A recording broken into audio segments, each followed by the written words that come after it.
Good morning to all. നമുക്ക് പ്രാർത്ഥനയോടെ class start ചെയ്യാം.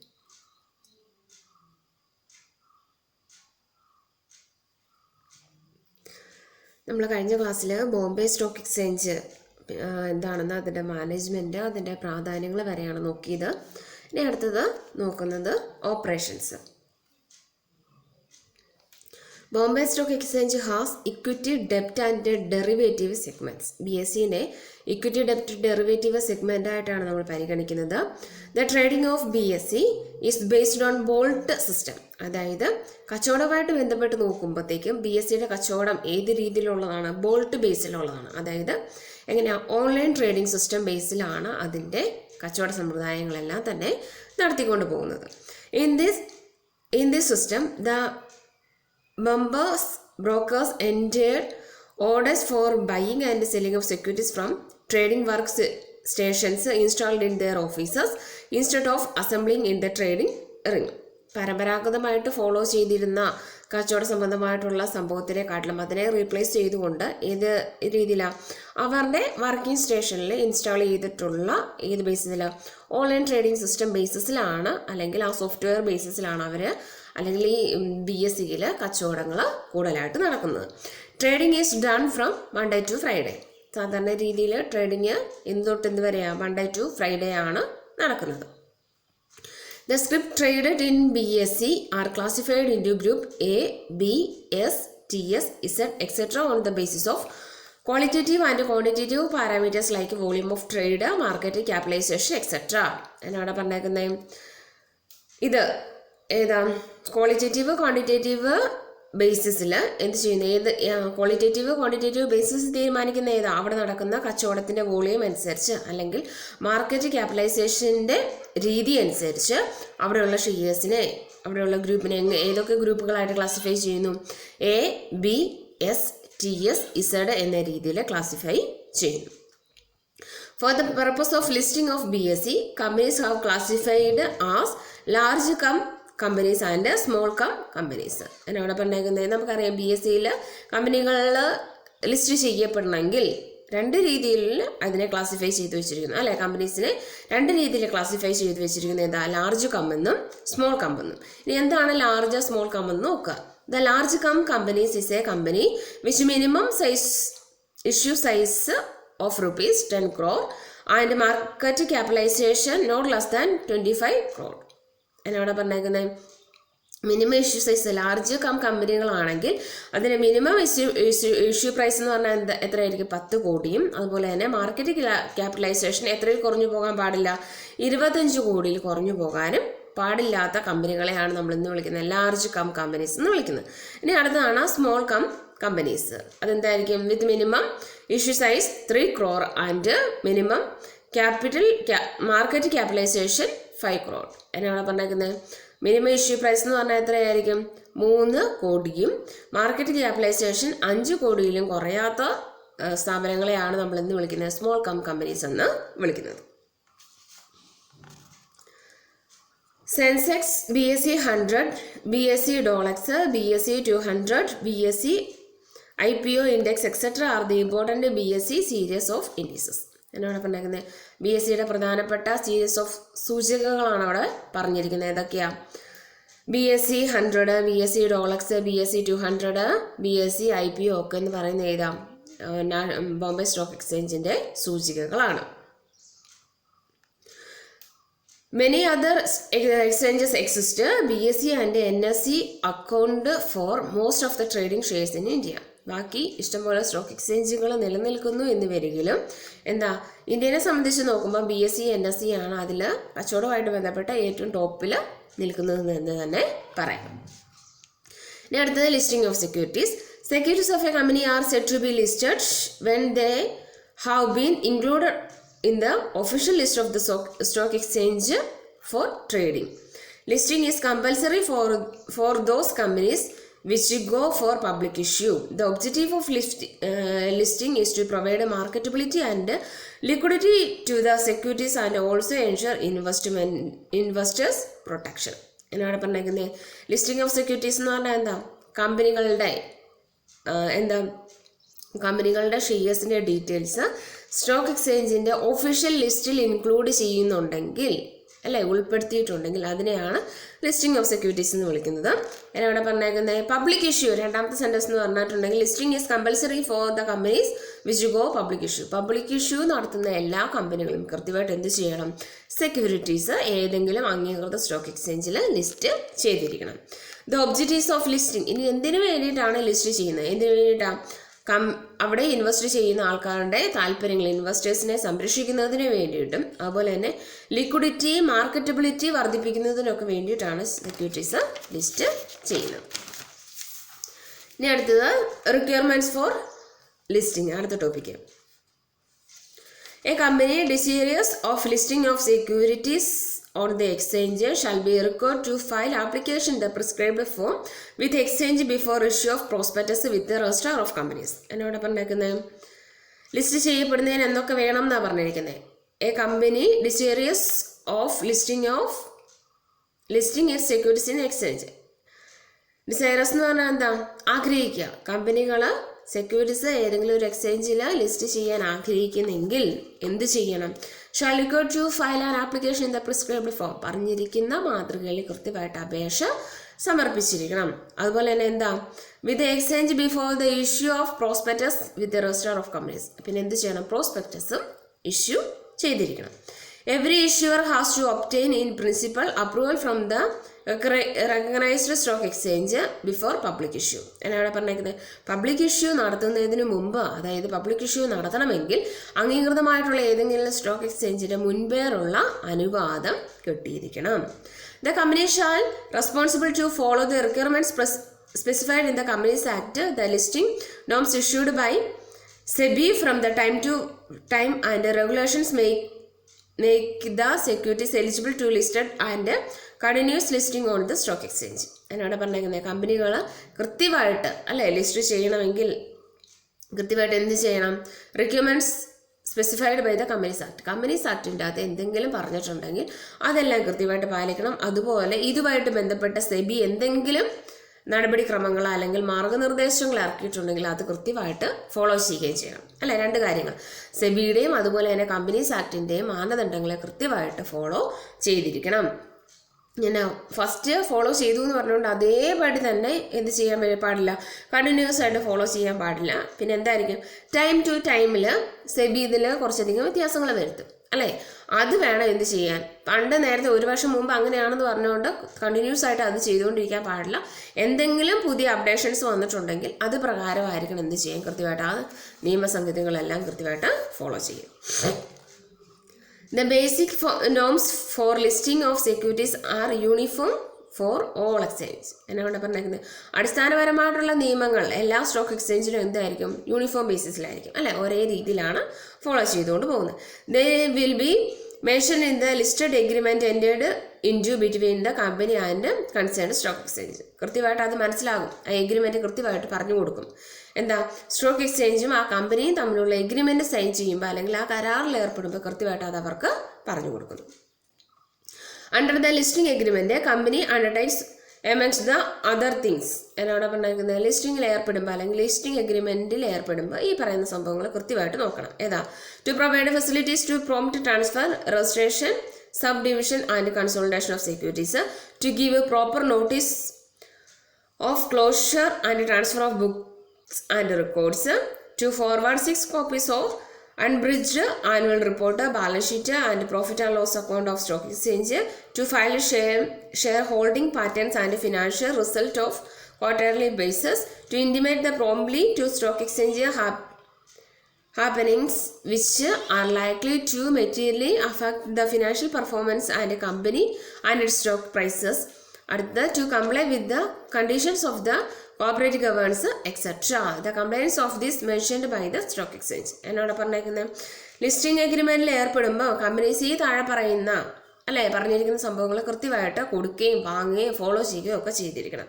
അല്ലേ, facilities to prompt transfer and registration, sub division, consolidation of securities. അതായത് transfer, രജിസ്ട്രേഷന്, സബ് ഡിവിഷനുമായിട്ട് ബന്ധപ്പെടുന്ന കാര്യങ്ങളെല്ലാം കൃത്യമായിട്ട് നോക്കിയിരിക്കണം. അതുപോലെ തന്നെ പ്രോപ്പർ നോട്ടീസ് കൊടുത്തിരിക്കണം. ഏതാ? ട്രാൻസ്ഫർ ചെയ്യുന്നതിൻ്റെ കാര്യത്തിൽ, അതുപോലെ തന്നെ ഡേറ്റിൻ്റെ കാര്യത്തിലും, അതുപോലെ തന്നെ എന്താ unabridged annual report, balance sheet, profit and loss അക്കൗണ്ടിൻ്റെ ഒക്കെ 6 കോപ്പീസ് ഫോർവേഡ് ചെയ്തിരിക്കണം. അതുപോലെ തന്നെ എന്താ ഫിനാൻഷ്യൽ റിസൾട്ട് ക്വാർട്ടർലി ബേസിസിൽ അല്ലെ 4 മാസം കൂടുമ്പോൾ കൃത്യമായിട്ട് അതിൻ്റെ റിസൾട്ട് പബ്ലിഷ് ചെയ്തിരിക്കണം. അതുപോലെ തന്നെ എന്താ കമ്പനികളുടെ അല്ലെങ്കിൽ സ്റ്റോക്ക് പ്രൈസസുമായിട്ട് സാമ്പത്തികപരമായിട്ട് ബന്ധപ്പെടുന്ന എല്ലാ മെറ്റീരിയൽ ഫാക്ടേഴ്സും അല്ലെ അവിടെ എന്തൊക്കെ സംഭവിക്കുന്നു എന്നുള്ള വിവരം കൃത്യമായിട്ട് കാണിച്ചിരിക്കണം. അതുപോലെ തന്നെ എന്താ കോർപ്പറേറ്റ് ഗവേണൻസുമായിട്ട് ബന്ധപ്പെടുന്ന എല്ലാ കണ്ടീഷൻസും കംപ്ലൈ ചെയ്തിരിക്കണം എന്ന് പറഞ്ഞാൽ ഫോളോ ചെയ്തിരിക്കണം. The compliances in this monitored by the stock exchange അല്ലേ കൃത്യമായിട്ട് എന്തെങ്കിലും നിയമസംഹിതകളൊക്കെ കൊടുത്തിട്ടുണ്ടെങ്കിൽ സ്റ്റോക്ക് എക്സ്ചേഞ്ചിൻ്റെ നിയമസംഹിതകൾ കൃത്യമായിട്ട് ഓരോ കമ്പനികളും ഫോളോ ചെയ്തിരിക്കണം. The companies make public or right issue are required to deposit 1% of the issue amount with the designated stock exchange before issue opens. ഞാൻ അവിടെ പറഞ്ഞേക്കുന്നത് ഇഷ്യൂ തുടങ്ങുന്നതിന് മുമ്പ് പബ്ലിക് ഇഷ്യൂ നടത്തുന്നതിന് മുമ്പ് എന്ത് ചെയ്യണം, എത്രയാണോ ഇഷ്യൂ നടത്തുന്നത് അതിൻ്റെ ടോട്ടൽ ഇഷ്യൂ പ്രൈസിൻ്റെ 1% ഏതാ ഡെസിഗ്നേറ്റഡ് സ്റ്റോക്ക് എക്സ്ചേഞ്ചിൽ കൃത്യമായിട്ട് ഡിപ്പോസിറ്റ് ചെയ്തിരിക്കണം. This amount is liable to forfeited in the event of the company not resolving the complaints of the investors regarding the delay in sending refund orders, share certificate, non-payment of commission to underwriters, brokers, etc. ഈ ഇങ്ങനെ ഇട്ടിരിക്കുന്ന ഈ 1% അല്ലേ ആ amount എന്തിനൊക്കെ വേണ്ടിയിട്ടാണ് നമ്മൾ ഉപയോഗിക്കുന്നത്? നോൺ പേയ്മെൻറ്റ് കമ്മീഷനോ അണ്ടർറൈറ്റേഴ്സിൻ്റെ ബ്രോക്കേഴ്സിൻ്റെ ഒക്കെ നോൺ പേയ്മെൻറ്റ് നടത്തിയിട്ടുണ്ടെങ്കിൽ അതുപോലെ തന്നെ എന്താ ഷെയർ സർട്ടിഫിക്കറ്റിന് എന്തെങ്കിലും റീഫണ്ട് ചെയ്യുന്നതുമായിട്ട് ബന്ധപ്പെട്ട് എന്തെങ്കിലും ഡിലേ ഒക്കെ വരുത്തിയിട്ടുണ്ടെങ്കിൽ അങ്ങനെയുള്ള സാഹചര്യങ്ങൾക്ക് വേണ്ടിയിട്ടാണ് ഈ പറയുന്ന എമൗണ്ട് യൂട്ടിലൈസ് ചെയ്യുന്നത്. As per the listing agreement, a company is required to complete the allotment of securities within 50 days from the date of closure of the issue and approach the designated stock exchange for approval basis of allotment. എന്നാണ് അവിടെ പറഞ്ഞേക്കുന്നത് 15 ദിവസത്തിനുള്ളിൽ കൃത്യമായിട്ട് list agreement അനുസരിച്ച് കൃത്യമായിട്ട് list ചെയ്തിരിക്കണം അല്ലേ. As per the listing agreement a company is required to complete the allotment of securities within 50 days from the closure of the issue. എന്നാണ് പറഞ്ഞേക്കുന്നത് ഇഷ്യൂ ക്ലോസ് ചെയ്ത് കഴിഞ്ഞതിന് ശേഷം 15 ദിവസത്തിനുള്ളിൽ അല്ലേ ലിസ്റ്റ് ചെയ്യപ്പെട്ട ലിസ്റ്റിംഗ് എഗ്രിമെൻ്റ് അനുസരിച്ച് കൃത്യമായിട്ട് എന്ത് ചെയ്യണം, അലോട്ട്മെൻറ്റ് നടത്തി കൊടുത്തിരിക്കണം. ഇല്ലാത്ത സാഹചര്യങ്ങളിൽ നിരസിക്കുവാണെങ്കിൽ എന്ത് ചെയ്യണം, ആപ്ലിക്കേഷൻ മണി എത്രയാണോ അതോടൊപ്പം തന്നെ എന്ത് ചെയ്യണം, റിഗ്രറ്റ് എന്നുള്ള ലെറ്റർ ആർക്ക് അയച്ചു കൊടുത്തിരിക്കണം. നിരസിച്ചു, അലോട്ട്മെൻറ്റ് നിരസിച്ചു എന്നുള്ള വിവരം ആരെ അറിയിച്ചിരിക്കണം, ഷെയർ ഹോൾഡേഴ്സിനെ കൃത്യമായിട്ട് അറിയിച്ചിരിക്കണം. The following information must be filled with the exchange for getting the securities listed. അതുപോലെ തന്നെ സെക്യൂരിറ്റീസ് ലിസ്റ്റ് ചെയ്യപ്പെടുന്നതിന് വേണ്ടിയിട്ട് താഴെ പറയുന്ന ഇൻഫർമേഷൻ കൃത്യമായിട്ട് ഫില്ല് ചെയ്തിരിക്കണം അല്ലെങ്കിൽ കംപ്ലൈ ചെയ്തിരിക്കണം. ഏതൊക്കെയാണ്? Memorandum and articles of association of കമ്പനിയുടെ മെമ്മോറാണ്ടം ആർട്ടിക്കിൾസ് ഓഫ് അസോസിയേഷൻ വേണം. Copies of all prospectus or statement in lieu prospect. അതുപോലെ തന്നെ എല്ലാ പ്രോസ്പെക്ടസിൻ്റെയും അല്ലെങ്കിൽ പ്രോസ്പെക്ടസിന് ബദലായിട്ട് നമ്മൾ ഉപയോഗിക്കുന്ന ലിയോ പ്രോസ്പെക്ടസിൻ്റെയും കോപ്പീസ് കൊടുത്തിരിക്കണം. Copies of balance sheet, audited accounts, agreements with promoters, underwriters, brokers etcetera. അതുപോലെ തന്നെ ബാലൻസ് ഷീറ്റിൻ്റെയും ഓഡിറ്റഡ് അക്കൗണ്ടിൻ്റെയും അതുപോലെ തന്നെ പ്രൊമോട്ടേഴ്സ്, അണ്ടർറൈറ്റേഴ്സ്, ബ്രോക്കേഴ്സുമായിട്ടുള്ള എഗ്രിമെൻറ്റിൻ്റെ copies കൊടുത്തിരിക്കണം.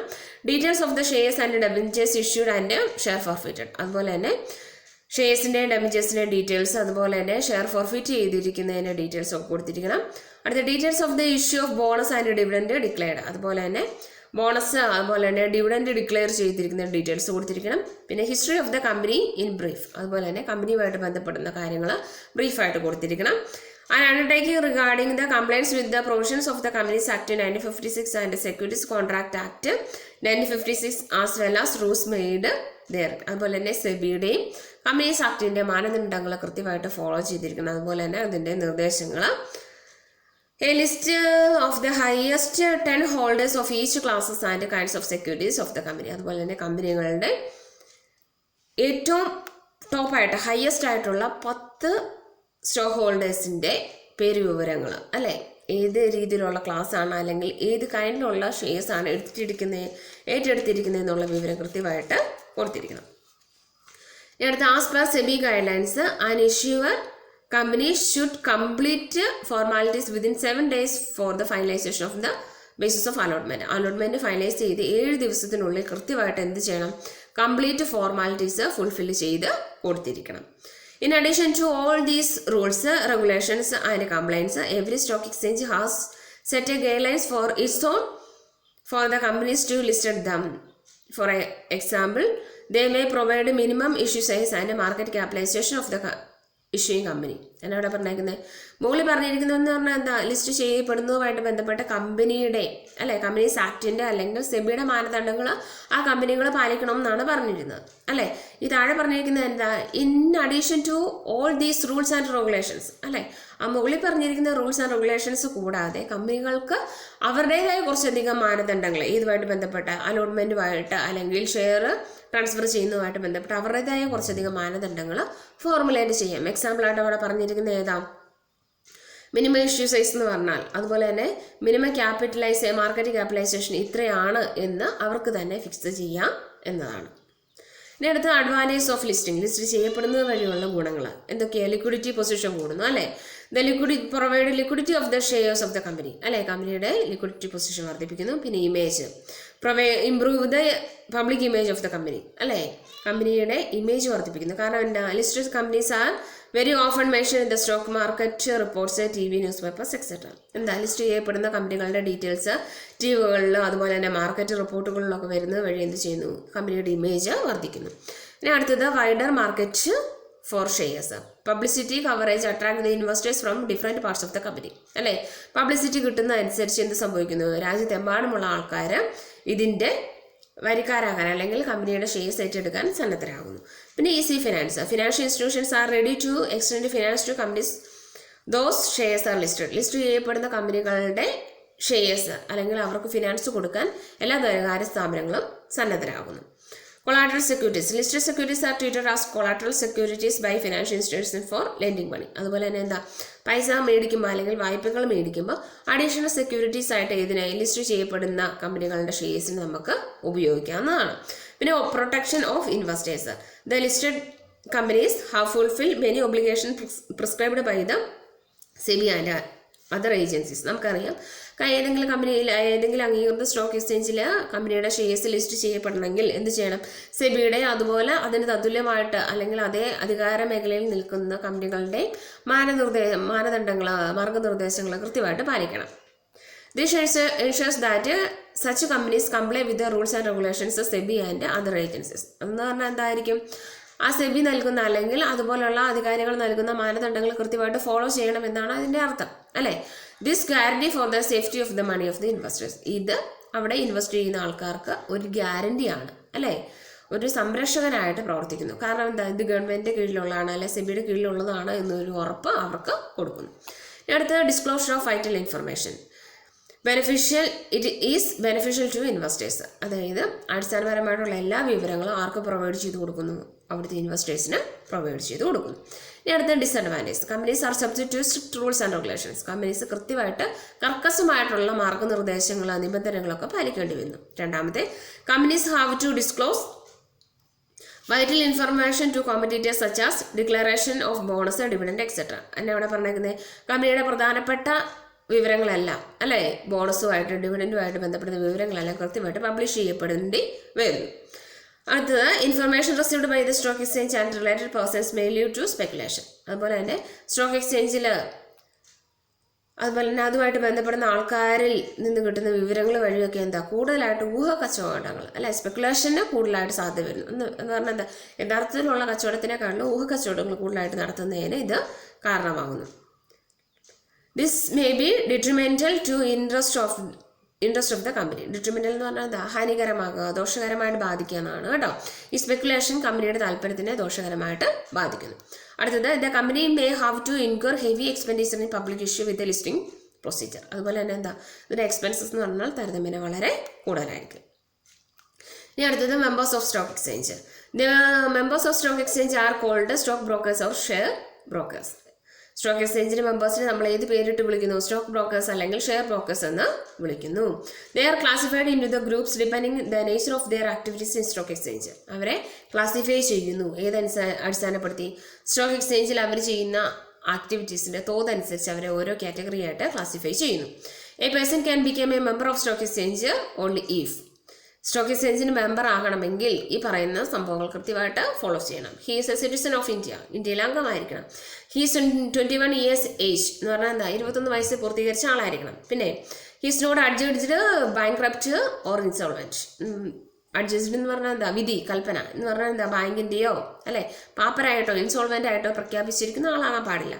He's not declared defaulter by any other stock exchange അല്ലേ, മറ്റേതെങ്കിലും സ്റ്റോക്ക് എക്സ്ചേഞ്ചിൽ കൊള്ളത്തില്ല, ഡിഫാൾട്ടർ ആണ് എന്ന് പറഞ്ഞിരിക്കുന്ന വ്യക്തിയാകാൻ പാടില്ല. His obtained certificate of registration from SEBI, സെബിയുടെ കയ്യിൽ നിന്ന് സർട്ടിഫിക്കറ്റ് ഓഫ് രജിസ്ട്രേഷൻ എന്ന സർട്ടിഫിക്കറ്റ് കയ്യിലുള്ള ആളായിരിക്കണം. He has at least 2 years experience in this field, അതുപോലെ തന്നെ കുറഞ്ഞത് 2 വർഷമെങ്കിലും ഈ ഫീൽഡിൽ പരിജ്ഞാനമുള്ള ആളായിരിക്കണം. He has minimum net growth and capital working capital fixed by the stock exchange, അതുപോലെ തന്നെ സ്റ്റോക്ക് എക്സ്ചേഞ്ച് ഫിക്സ് ചെയ്യുന്ന മിനിമം നെറ്റ് ഗ്രോത്തും അതുപോലെ തന്നെ വർക്കിംഗ് ക്യാപിറ്റലും ഉള്ള വ്യക്തി ആയിരിക്കണം.